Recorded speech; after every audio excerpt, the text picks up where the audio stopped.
Assalamualaikum warahmatullahi wabarakatuh. Alhamdulillah, wassalatu wassalamu ala rasulillah wa ala alihi wa sahbihi wa mawallah. Ashhadu an la ilaha illallah wahdahu la syarikalah wa ashhadu anna muhammadan abduhu wa rasuluh la nabiyya ba'dah. Allahumma salli ala Muhammad wa ala ali Muhammad. Amma ba'du, ayyuhal ikhwah rahimani wa rahimakumullah. Jamaah salat maghrib yang dirahmati Allah subhanahu wa ta'ala, alhamdulillah kembali kita dipertemukan oleh Allah subhanahu wa ta'ala di majlis yang mulia ini, tentunya untuk tujuan yang mulia pula, yaitu thalabul ilm. Seperti biasa di majlis ini, Sabtu pada maghrib pekan yang ketiga, kita mengulas dan mengkaji kitab Nawaqidul Islam, pembatal-pembatal keislaman. Setelahnya kita menyelesaikan pembahasan pembatal keislaman yang ketujuh, yakni melakukan praktek sihir. Nah, yang mana orang yang melakukan praktek sihir tidak lepas meminta bantuan kepada jin atau makhluk halus, maka ini menyebabkan dia keluar dari Islam. Berikutnya kita akan bahas pembatal keislaman yang ke-8. Syekh Muhammad bin Abdul Wahhab mengatakan, as-samin, pembatal keislaman yang ke-8 adalah mudhaharatul musyrikin wa muawanatuhum 'alal muslimin, membantu orang-orang musyrikin dan menolong mereka di dalam memerangi kaum muslimin. Wa dalilu qaulu ta'ala, dan dalilnya adalah firman Allah subhanahu wa ta'ala, wa may yatawallahum minkum fa innahu minhum innallaha la yahdil qaumal zalimin. Surat Al-Maidah ayat 51. Barang siapa yang bersikap loyalitas kepada mereka, membantu dan menolong mereka, fa innahu minhum, maka bahwasanya dia termasuk ke dalamnya, yakni termasuk kepada kaum musyrikin. Sesungguhnya Allah subhanahu wa ta'ala tidak akan memberikan hidayah kepada orang-orang yang zalim. Jamaah dirahmati Allah subhanahu wa ta'ala, tentunya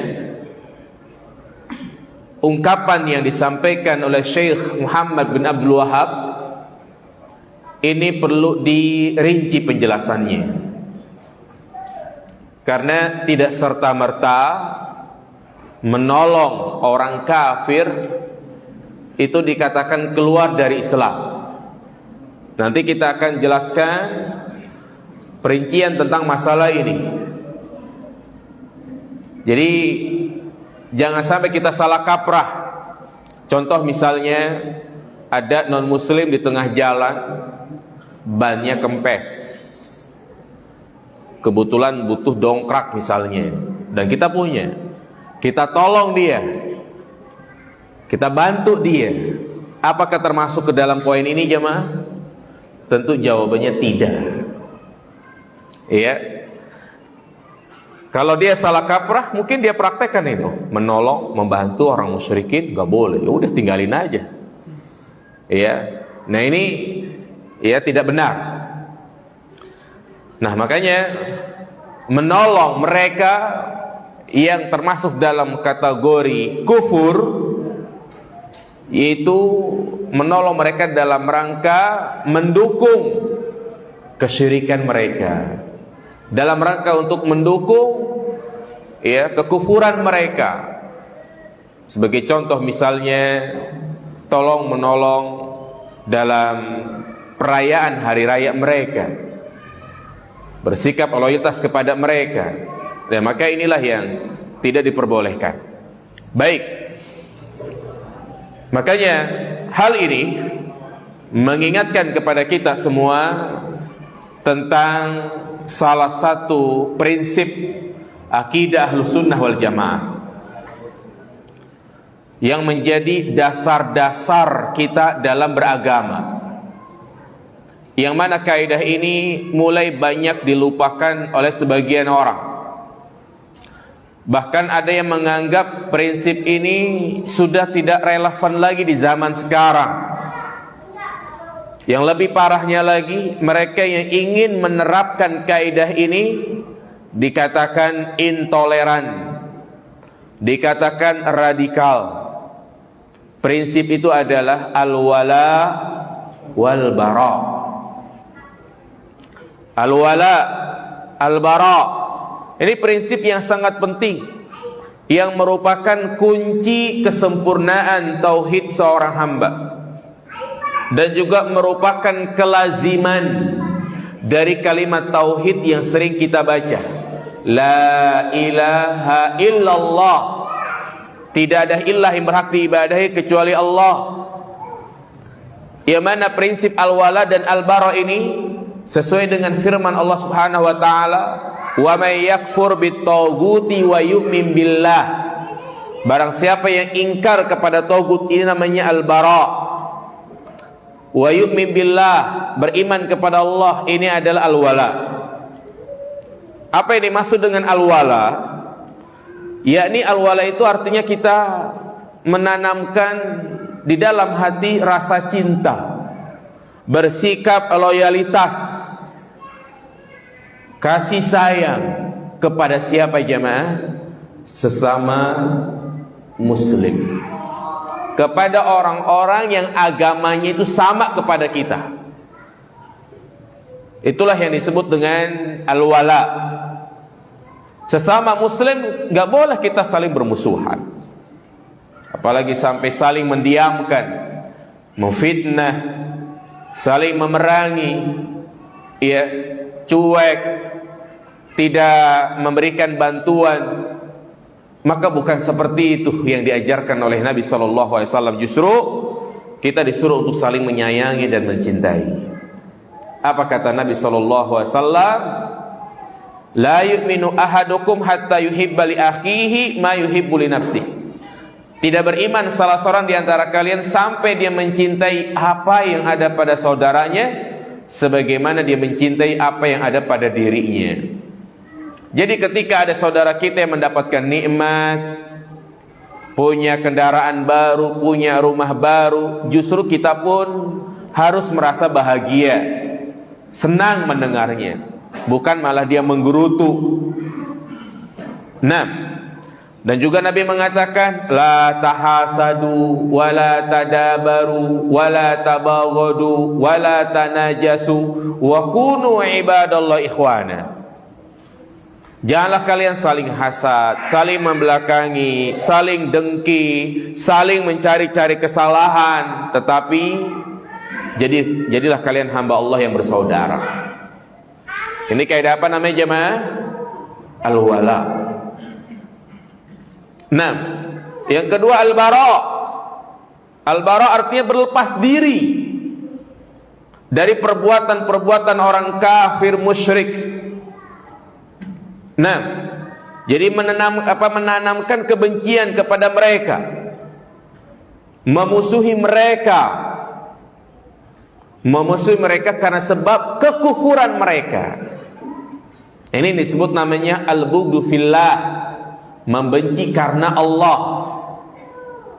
Ya, membenci karena dia melakukan kekufuran. Dan kaidah ini berdasarkan firman Allah Subhanahu wa taala surat Al-Maidah ayat 51. Ayat yang sempat viral. Ya ayyuhalladzina amanu la tattakhidul yahuda wan nasara awliya ba'duhum awliya'u ba'd. Wahai orang-orang yang beriman, janganlah kalian menjadikan orang-orang Yahudi, orang-orang Nasrani sebagai aulia. Aulia ini memiliki banyak maknanya. Jangan kalian jadikan sebagai pemimpin, jangan kalian jadikan sebagai teman dekat, jangan kalian bersikap loyalitas kepada mereka. Ya, walaupun kepada kerabat dekat tetap tidak diperbolehkan. Seperti kisah yang terjadi pada Hatib bin Balta'ah, yang mana Rasulullah dan juga para sahabat sangat marah kepadanya. Ya, yaitu di mana disebutkan kisahnya di dalam banyak riwayat hadis, ketika Nabi SAW memiliki rencana untuk menaklukkan kota Mekah, dan rencana ini sengaja Rasulullah rahasiakan, jangan sampai diketahui oleh orang-orang Mekah. Nah, ternyata Hatib bin Balta'ah, karena dia memiliki saudara, memiliki keluarga, Hatib tidak ingin mereka mungkin terbunuh. Akhirnya secara rahasia dia pun mengirim surat kepada seorang wanita yang bernama Zainah. Yang mana isi surat tersebut memberitahu kepada orang-orang Quraisy bahwasanya Rasulullah akan memerangi mereka. Subhanallah, Allah tidak mendiamkan rencana busuk tersebut. Maka melalui malaikat Jibril, Allah Subhanahu wa taala memberitahu tentang peristiwa ini. Maka gerak cepat Nabi pun mengirim beberapa sahabat untuk mengejar wanita ini. Ternyata ketemu di tengah jalan. Maka kedua sahabat ini pun melakukan interogasi, karena sudah mendapatkan mandat dari Nabi SAW. Awalnya wanita ini mengelak, enggak, tapi diancam. Akhirnya dia pun memberikan surat tersebut yang sudah disimpan di sela-sela rambutnya. Nah, perbuatan ini sangat disesali oleh para sahabat, sampai-sampai ada di antara mereka yang sudah sangat gatal ingin membunuhnya. Tetapi karena Hatib bin Balta'ah adalah seorang sahabat, ia ikut serta pada perang Badar, yang Nabi SAW menyebutkan i'malu ma syi'tum qad ghafartu lakum. Lakukan sekehendakmu karena dosa-dosamu telah diampuni. Akhirnya Nabi pun memberikan uzur, dimaafkan. Nah, ini sebagai dalil menjelaskan walaupun kepada kerabat dekat tidak boleh. Karena ini berbicara kita bukan masalah kerabat dekat, tetapi masalah kekufuran yang mereka ingkar kepada Allah Subhanahu wa taala. Jadi pada intinya inilah dua kaidah penting, al-wala dan al-bara. Sehingga kita tidak boleh membalikan prinsip ini. Giliran kepada orang kafir dia baik, berkasih sayang, menolong. Giliran sesama muslim saling bermusuhan. Nah, ini orang yang membalikan prinsip ini. Dan tentunya jamaah dirahmati Allah Subhanahu wa taala, prinsip al-wala dan al-bara ini bukan ajaran intoleran, tapi justru ini merupakan ajaran dari Nabi sallallahu alaihi wasallam. Inilah inti ajaran Islam, tanda keimanan yang benar. Jadi kaidah ini bukan ngasal, tetapi Allah sendiri yang perintahkan di dalam Al-Quran. Lihat dalam surat Al-Mujadilah ayat 22. Allah berfirman, La tajidu qauman yu'minuna billahi wal yawmil akhir. Engkau tidak mendapati suatu kaum yang mereka beriman kepada Allah dan hari akhir. Yuwaduna man hadallaha wa rasulah walau kanu aba'ahum au abna'ahum au ikhwanahum au ashiratahum. Engkau tidak mendapati orang-orang yang beriman kepada Allah dan hari akhir mereka saling mencintai, yakni mencintai orang yang memusuhi Allah dan Rasulnya. Engkau tidak akan mendapati itu. Walaupun mereka adalah bapak mereka, walaupun kerabat dekat, ya, bapak mereka, saudara mereka, tetap mereka tidak mencintai. Nah, bahkan kaidah ini, prinsip ini merupakan contoh, ya, merupakan apa yang diajarkan oleh suri tauladan kita. Suri tauladan kita bukan hanya Nabi kita Muhammad SAW, tapi juga Nabi Ibrahim, yang mana Allah katakan dalam surat Al-Mumtahanah ayat 4, laqad kanat lakum uswatun hasanatun fi Ibrahima walladzina ma'ah. Sungguh terdapat suri tauladan yang baik pada diri Nabi Ibrahim dan orang-orang yang bersamanya. Idh qalu liqaumihim, ketika mereka berkata kepada kaumnya, inna bura'u minkum wa mimma ta'budun, sesungguhnya kami berlepas diri dari kalian dan dari apa yang kalian sembah. Ya, maka ini menunjukkan kepada kita penting bagi kita untuk mempelajari Islam secara utuh. Jangan hanya kita sibuk dengan celotehan orang-orang liberal di YouTube atau di televisi yang seakan-akan apa yang dia sampaikan adalah manis, mengajak persaudaraan, mengajak persatuan. Nah, memang kita diperintahkan untuk bersatu, tapi bukan bersatu di atas kebatilan. Kita disuruh bersatu di atas al-haq. Harus dibedakan mana persaudaraan yang dibenarkan menurut syariat, mana ikatan persaudaraan yang itu bertentangan dengan nilai-nilai syariat. Baik. Namun tentunya zaman dirahmati Allah Subhanahu wa taala, yang perlu digarisbawahi juga, perintah membenci mereka tidak bermakna bolehnya menzalimi mereka. Sekali lagi, perintah membenci mereka tidak bermakna bolehnya kita menzalimi mereka. Apalagi orang kafir yang ada di tengah masyarakat kita dikategorikan sebagai kafir zimmi, yakni orang-orang kafir yang di bawah perlindungan pemimpin kaum muslimin. Maka kita tidak boleh menzalimi mereka. Allah Subhanahu wa taala sebutkan dalam surat Al-Maidah ayat 8, janganlah membuat kebencianmu kepada suatu kaum ala alla ta'dilu, membuat kalian tidak berbuat adil. I'dilu huwa aqrabu littaqwa, berbuat adillah karena itu lebih mendekati ketakwaan. Naam, kita benci kepada orang-orang kafir, tapi tetap kita harus berlaku adil, yakni tidak boleh menzalimi mereka. Bahkan syariat kita membolehkan untuk berbuat baik kepada mereka, jemaah. Memberikan hadiah boleh, ya. Menolong mereka boleh. Allah sebutkan dalam surat Al-Mumtahanah ayat 8, la yanhaakumullahu 'anil ladzina lam yuqatilukum fid din wa lam yukhrijukum min diyarikum an tabarruhum wa tuqsitu ilaihim innallaha yuhibbul muqsitin. Allah tidak melarang kalian untuk berbuat baik kepada orang-orang kafir yang tidak mengusir kalian dan juga tidak memerangi kalian. Jadi boleh kita memberikan hadiah, kurban misalnya, kita memberikan kepada non-muslim yang ada di daerah sini, boleh. Ingat, berbuat baik kepada mereka hanya dalam urusan apa? Dunia. Dalam urusan dunia. Bahkan tidak terlarang kita mendoakan kebaikan yang berkaitan dengan duniawi. Misalnya ada orang yang bermuamalah, kita doakan semoga panjang umur, semoga sehat selalu. Ya, boleh.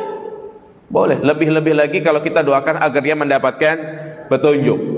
Dan yang penting orang kafir tersebut bukan kafir harbi. Nah, adapun tolong menolong, membantu mereka dalam acara kekufuran, maka ini yang tidak diperbolehkan. Menyenangkan hati mereka tapi dengan cara itu melanggar syariat kita. Seperti misalnya kita mengucapkan selamat Natal, maka ini namanya toleransi yang kebablasan, mendukung acara-acara kufur mereka. Ya, ini yang tidak diperbolehkan. Iya, makanya kita harus bedakan jamaah yang dirahmati Allah Subhanahu wa taala. Berbuat baik kepada orang kafir yang dibolehkan, ya, dengan berbuat baik kepada mereka yang tidak diperbolehkan. Makanya Allah Subhanahu wa taala sebutkan di dalam surat An-Nisa ayat 138 tentang perangai orang-orang munafik. Apa di antara perangai mereka? Allah katakan, basyiril munafiqina bi anna lahum azaban alima alladzina ittakhadul kafirina awliya'a min dunil mu'minin. Tuh, kabarkan kepada orang-orang munafik bahwasanya bagi mereka azab yang pedih, yang mereka menjadikan orang-orang kafir itu sebagai aulia, sebagai pemimpin, sebagai teman dekat. Dia berkasih sayang, dia tolong menolong, yang mana justru dia singkirkan orang-orang yang beriman. Ya, ini menunjukkan kepada kita bahwa bersikap loyalitas kepada orang kafir ini termasuk perangainya orang-orang munafik. Dan itu kita lihat di zaman sekarang ini, di mana ada sebagian orang yang dia lebih siqah, lebih percaya sama non muslim, ya, tidak percaya lagi kepada orang Islam. Bahkan ada statement, ya, lebih baik pemimpin kafir tapi amanah daripada pemimpin muslim tapi tidak amanah. Ya, ini ungkapan yang batil jamaah sekalian. Ya, emang semua orang muslim tidak amanah? Pasti ada yang amanah. Makanya ungkapan seperti ini sama seperti orang-orang munafik, yang mereka lebih memilih non muslim untuk menjadi pemimpin misalnya, ya, untuk mengurusi apa yang menjadi maslahat kaum muslimin, ya, terutama tatkala kita berada di suatu daerah perumahan, ketika ada pemilihan RT, RW, lurah, camat, ya, hendaknya kita lebih dahulukan untuk memilih orang Islam. Nah, karena ini dalilnya, ya, agar kita bersikap loyalitas kepada orang Islam. Jamaah dirahmati Allah Subhanahu wa taala. Kenapa kita harus membenci mereka, jemaah? Kenapa kita disuruh untuk membenci orang-orang kafir? Iya, selain tadi kita bawakan banyak dalil, dan alasan yang kedua, karena mereka, yakni orang-orang kafir, adalah orang-orang yang dibenci oleh Allah dan Rasulnya. Dan mereka adalah orang-orang yang melakukan dosa besar, melecehkan Allah, merendahkan Allah, yang mana mereka melakukan kesyirikan. Sedangkan syirik merupakan perbuatan yang sangat keji. Ketika seorang melakukan kesyirikan, dia menyembah kepada selain Allah, itu sama saja dia merendahkan Allah Subhanahu wa taala. Makanya, ya, berkaitan tentang masalah dosa syirik adalah dosa yang sangat besar yang bisa menggugurkan amal ibadah, yang menyebabkan pelakunya kekal dalam neraka, sebagaimana sudah kita bahas pada pembatal keislaman yang keberapa itu? Yang pertama. Ya, jadi mereka adalah orang-orang yang dibenci oleh Allah Subhanahu wa taala. Bayangkan bagaimana sikap kita kepada orang yang melecehkan orang tua kita. Yang mana orang tua kita lah yang membesarkan kita, memberikan makan, mendidik, iya, memberikan banyak kebaikan. Kemudian orang tua kita dihina, dilecehkan. Pasti kita sebagai seorang anak marah. Lalu bagaimana jadinya kalau yang dilecehkan adalah Rabb kita, yang memberikan rizki, yang memberikan segala apa yang menjadi kebutuhan kita, Karena kan syirik adalah menyamakan Allah dengan makhluk. Iya. Mereka yang memiliki akidah ya Tuhan ada 3, ini sama saja melecehkan Allah Subhanahu wa ta'ala. Makanya Allah sangat murka ketika ada orang yang mengatakan Allah itu punya anak. Masa kita berkasih sayang kepada orang yang dibenci oleh Allah Subhanahu wa ta'ala? Sementara bukti keimanan adalah di mana kita mencintai orang-orang yang dicintai oleh Allah Subhanahu wa ta'ala, dan juga membenci orang-orang yang dibenci oleh Allah Subhanahu wa ta'ala. Itulah bukti keimanan. Allah membenci orang-orang kafir, ya bahkan Allah pun memusuhi mereka. Maka kita sebagai hambanya pun harus ikut apa yang disampaikan oleh Allah Subhanahu wa ta'ala. Baik. Kemudian, kapan berloyalitas kepada orang kafir dikatakan kafir? Nah, ini kita harus memahami dobit, yaitu batasan. Jadi ya, sebagaimana tadi di awal saya sampaikan, yang namanya membantu non-muslim itu tidak semuanya dikatakan kafir. Dijelaskan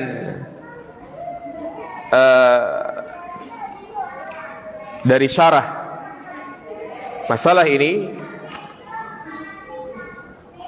Nah,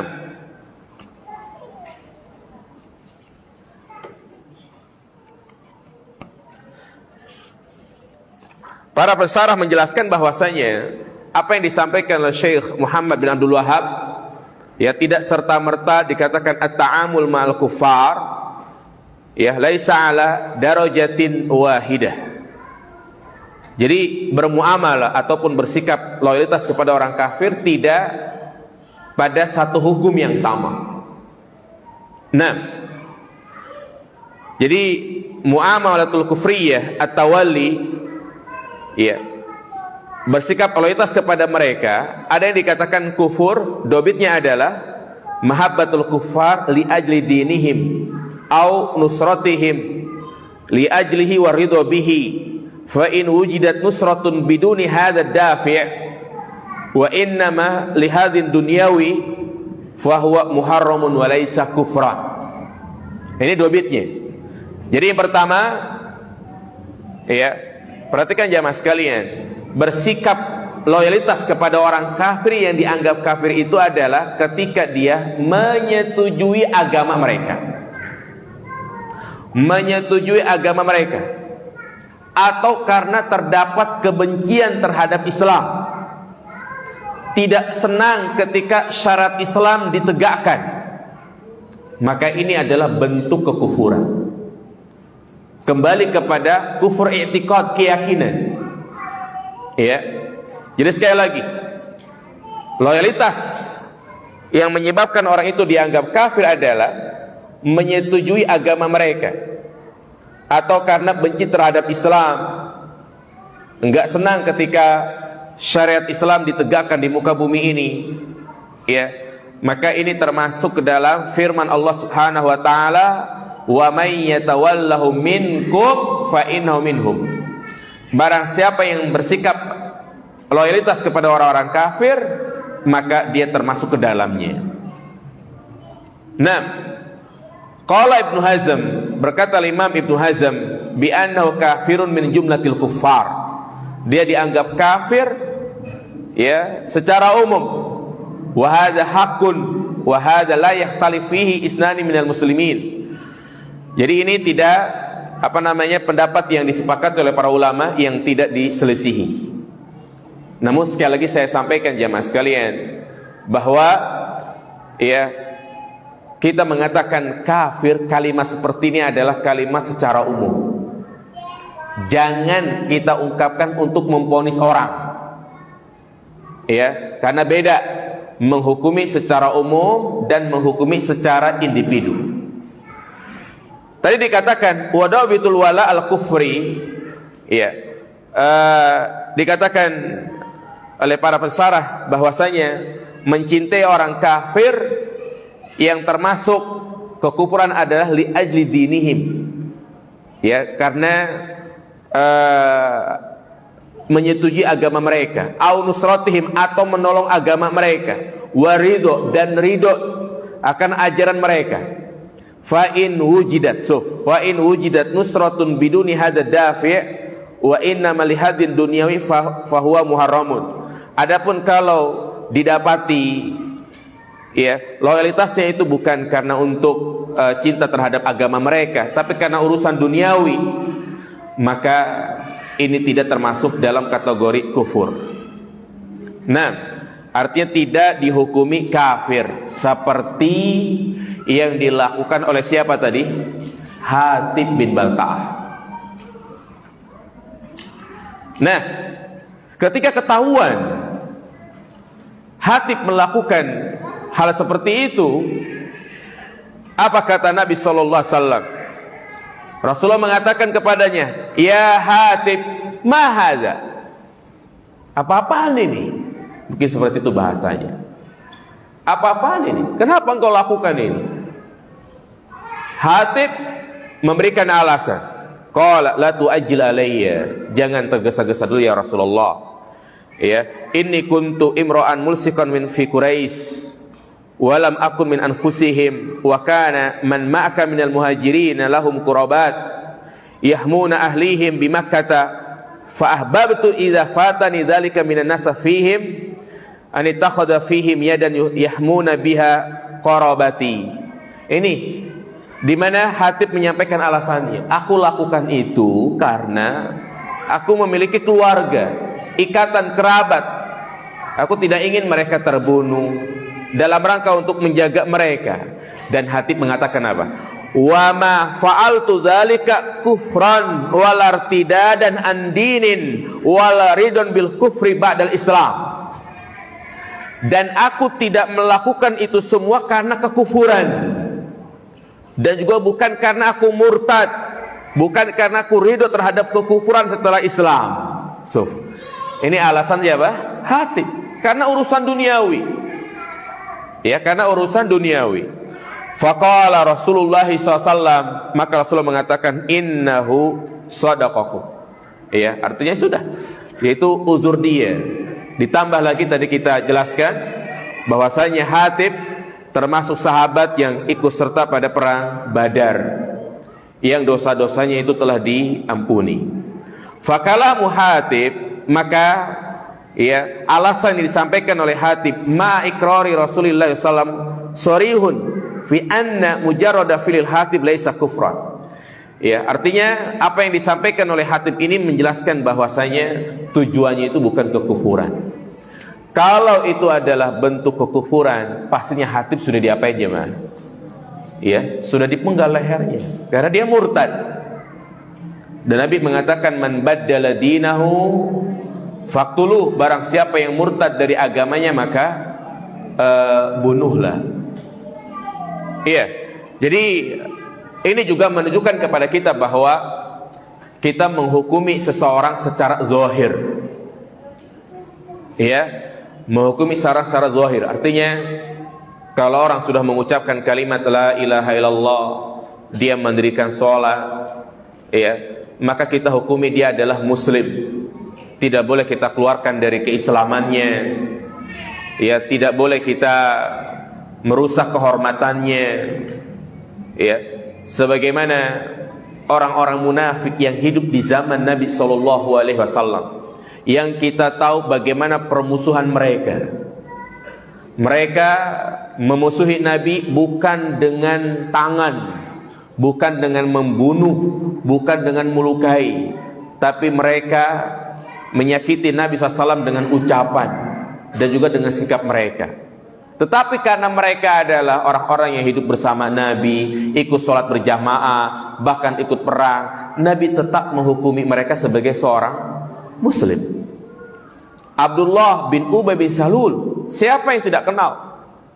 Yang Nabi udah tahu dia adalah munafik, dan Nabi mampu untuk membunuhnya. Tetapi itu tidak dilakukan oleh Nabi SAW. Kenapa? Karena yang pertama, secara zahir dia adalah Muslim secara zahir. Adapun urusan hati diserahkan kepada Allah Subhanahu wa taala. Makanya ketika para sahabat datang kepada Nabi mengeluhkan tentang perbuatan orang-orang munafik, mereka datang kepada Nabi untuk meminta tolong.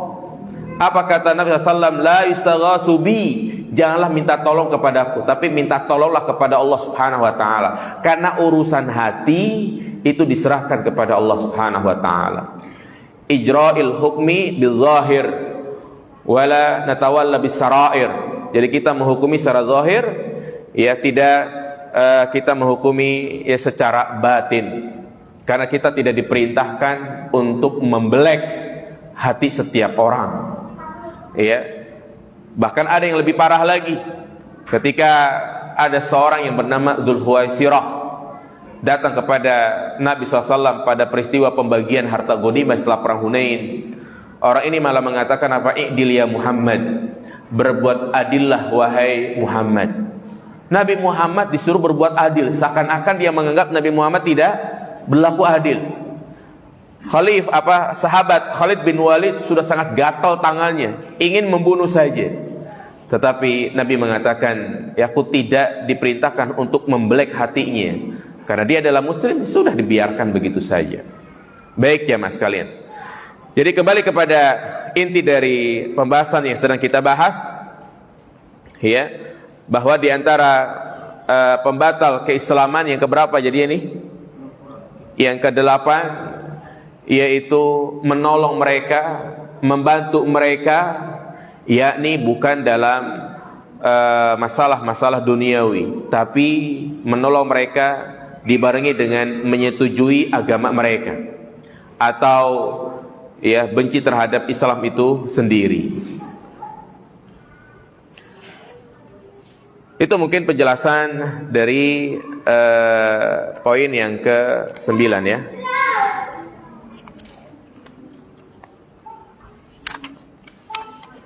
Ya, adapun poin yang ke-9 ini agak panjang penjelasannya, yaitu man i'taqada anna ba'dun nasi yasa'uhul khuruj an syariati Muhammadin kama wasi'al Khidir al khuruj an syariati Musa fa huwa kafir. Ya, poin yang ke-9 itu berkaitan tentang keyakinan. Ya, orang yang meyakini bahwasanya sebagian orang itu boleh keluar dari syariat Nabi Muhammad sebagaimana Khidir keluar dari syariat Nabi Musa, maka ini adalah bentuk kekufuran. Ini butuh penjelasan yang panjang, ya, karena pada dasarnya selagi kita menjadi seorang hamba, ya, tidak adanya gugur dari menjalankan syariat Allah Subhanahu wa taala. Sekelas Nabi Muhammad SAW yang sudah dijamin masuk dalam surga, tidak ternukil darinya bahwasanya beliau itu meninggalkan sholat. Ya, ini butuh penjelasan secara khusus. Ya, insyaallah nanti kita lanjutkan. Mungkin yang ada pertanyaan bisa disampaikan ba'da sholat isya ya. Nah,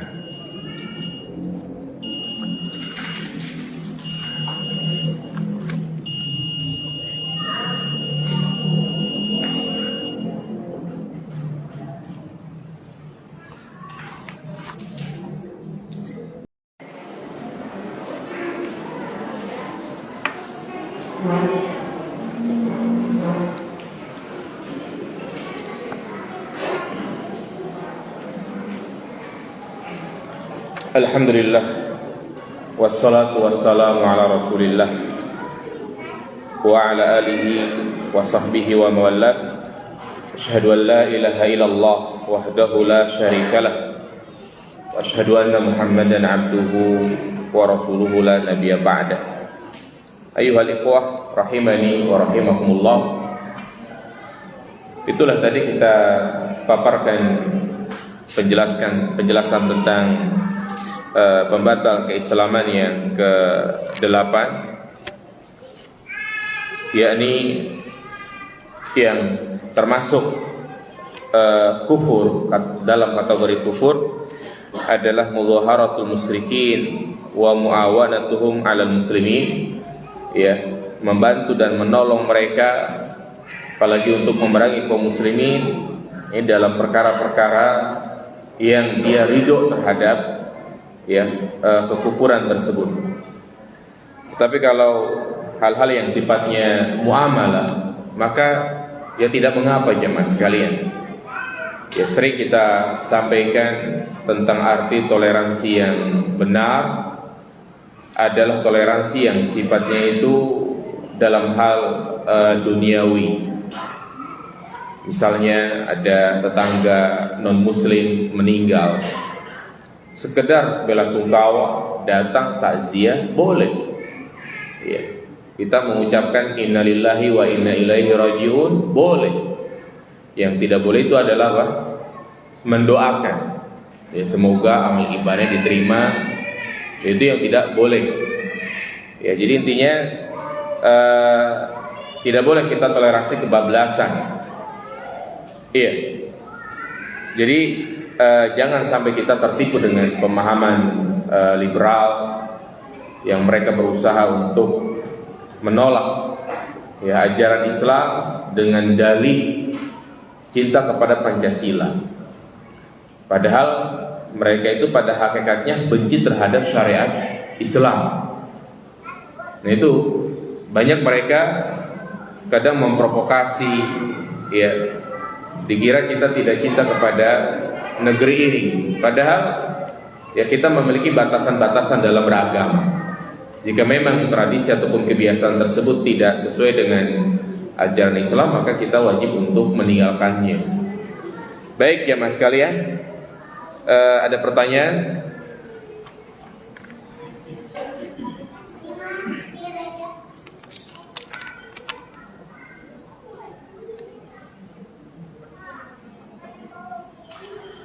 Pak Ustadz, kalau kita kerja di rumah orang non muslim, bagaimana hukumnya Pak Ustadz? Kita menerima uang gaji dari mereka dan kita membelanjakannya untuk keperluan sehari-hari.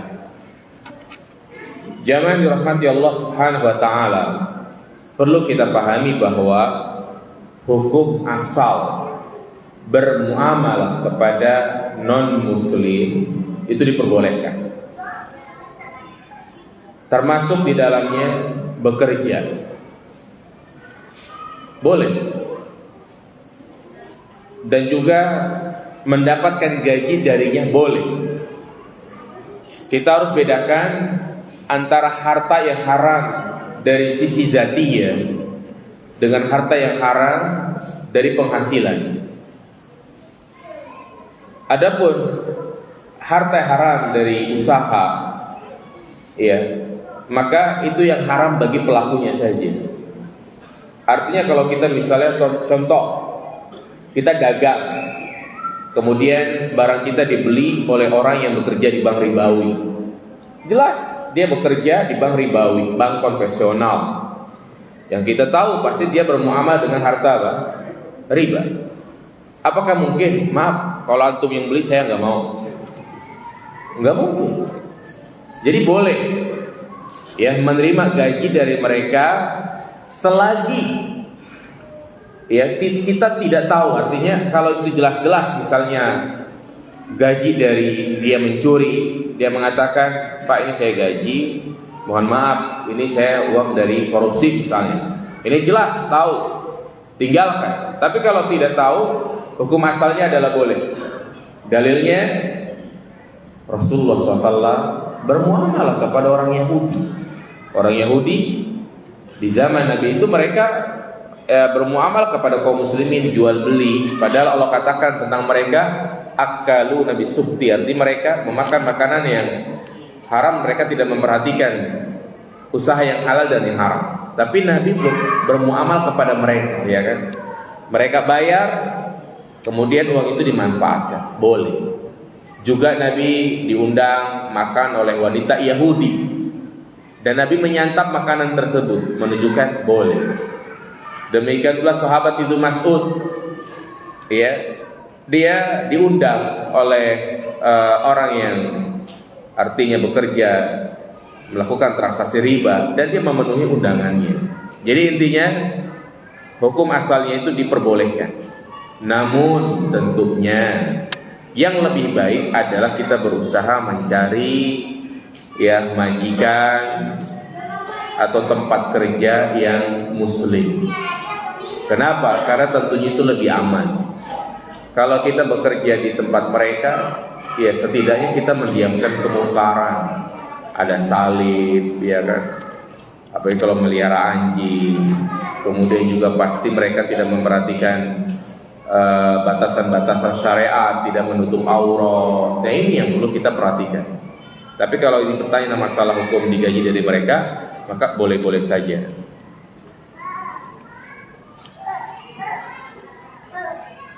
Keluar dari tema kerja di pajak haram.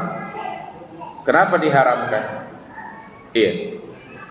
Jamaah yang dirahmati Allah Subhanahu wa taala, Rasulullah mengatakan, la yadkhul jannata sahibu muks. Tidak akan masuk dalam surga orang yang melakukan pungutan liar. Al-muks ini pungutan liar, memungut tanpa ada imbalan, tiba-tiba ditarik begitu. Dan sebagian masyayikh menjelaskan bahwa termasuk di dalamnya adalah pajak, karena di dalam Islam ya tidak ada dan tidak dikenal perpajakan.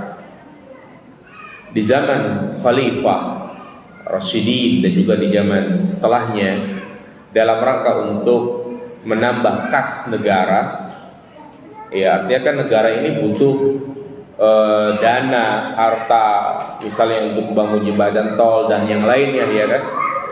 Maka itu diambil dari banyak sumber. Di antaranya adalah zakat tentunya. Zakat. Jadi yang digalakkan adalah apa? Zakat. Kemudian ghanimah. Kalau memang saat itu terjadi peperangan. Kemudian sedekah tatawwu. Itu di mana kaum muslimin memang suka rela untuk memberikan sumbangsih dalam rangka kemajuan suatu negara.